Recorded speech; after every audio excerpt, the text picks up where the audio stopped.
La Bible en un an. Josué chapitre 3 à Josué chapitre 4. Psaume 80. Proverbe 12, 27 à 28. Lecture du 11 avril.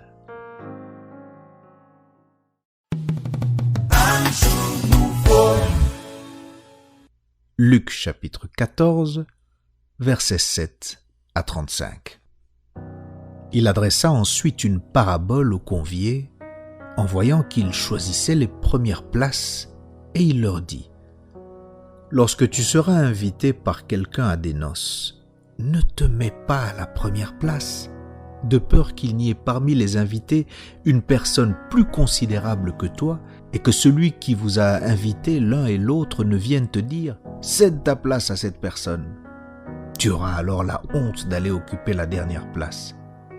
Mais lorsque tu seras invité, va te mettre à la dernière place, afin que quand celui qui t'a invité viendra, il te dise « Mon ami, monte plus haut ».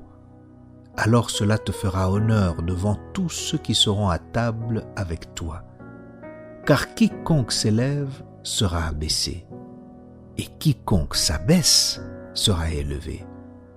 Il dit aussi à celui qui l'avait invité : « Lorsque tu donnes à dîner ou à souper, n'invite pas tes amis, ni tes frères, ni tes parents, ni des voisins riches, de peur qu'ils ne t'invitent à leur tour et qu'on ne te rende l'appareil.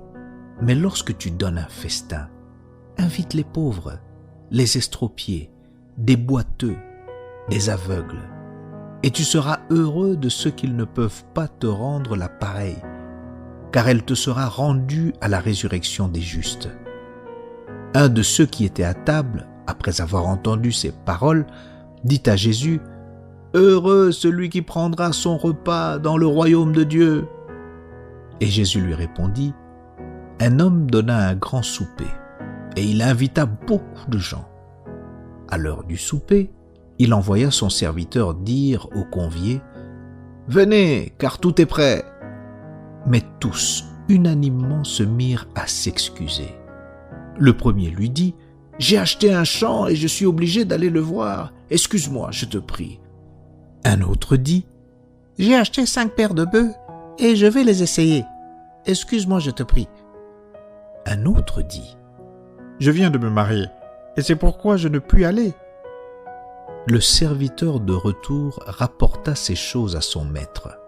Alors le maître de la maison, irrité, dit à son serviteur : « Va promptement dans les places et dans les rues de la ville et amène ici les pauvres, les estropiés, les aveugles et les boiteux. » Le serviteur dit : « Maître, ce que tu as ordonné a été fait, et il y a encore de la place. » Et le maître dit au serviteur : « Va dans les chemins et le long des haies, et ceux que tu trouveras, contrains-les d'entrer, afin que ma maison soit remplie. Car je vous le dis, aucun de ces hommes qui avaient été invités ne goûtera de mon souper. » De grandes foules faisaient route avec Jésus. Il se retourna et leur dit : « Si quelqu'un vient à moi, et s'il ne hait pas son père, sa mère, sa femme, ses enfants, ses frères et ses sœurs, et même sa propre vie, il ne peut être mon disciple. Et quiconque ne porte pas sa croix et ne me suit pas, ne peut être mon disciple. Car lequel de vous, s'il veut bâtir une tour, ne s'assied d'abord pour calculer la dépense et voir s'il a de quoi la terminer, de peur qu'après avoir posé les fondements, il ne puisse l'achever et que tous ceux qui le verront ne se mettent à le railler en disant : « Cet homme a commencé à bâtir et il n'a pu achever. » Ou quel roi, s'il va faire la guerre à un autre roi, ne s'assied d'abord pour examiner s'il peut, avec 10 000 hommes, marcher à la rencontre de celui qui vient l'attaquer avec 20 000. S'il ne le peut, tandis que cet autre roi est encore loin, il lui envoie une ambassade pour demander la paix. Ainsi donc, quiconque d'entre vous ne renonce pas à tout ce qu'il possède ne peut être mon disciple. Le sel est une bonne chose, mais si le sel perd sa saveur, à quoi l'assaisonnera-t-on ? Il n'est bon ni pour la terre, ni pour le fumier, on le jette dehors. Que celui qui a des oreilles pour entendre, entende.